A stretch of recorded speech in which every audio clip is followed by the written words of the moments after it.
haya masharti. Yakitimia basi mtu anaweza kukusanya kwa ajili ya mvua. Iliwahi kufanyika hapa msikitini tuwaswali sala ya maghrib, lakini hatukuwa tumenuia mwanzo kwa sababu mvua ilikuwa bado haija kwa serious.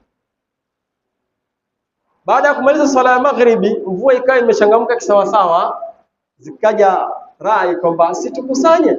Nikanena kwamba hapana, kwa sababu madhhabu yangu ananiambia ni mpaka kwenye swala ile ya kwanza niwe nimenuia. Siwezi kuchukua madhhabu ya mwingine, itakuwa ni talfiq kwenye sheria. Kwa hiyo saa zingine utakuta tunaanza swala ya kwanza bila kunuia, alafu baadaye mvua inachangamka, mtu anataka tukusanye. Hatuwezi kufanya hivyo kwa sababu tuheshimu madhhab. Hiyo ndio hali katika masala ya mvua. Na mtu asikusanye kwa sababu kuna mawingu. Kwa sababu tushawahi kuona baadhi ya misikiti katika baadhi ya masiku mawingu yale ya mvua yametanda, watu wakaswali maghrib, wakaswali na isha kwa sababu wana matarajio mvua itanyesha. Hakuna kukusanya kwa mawingu.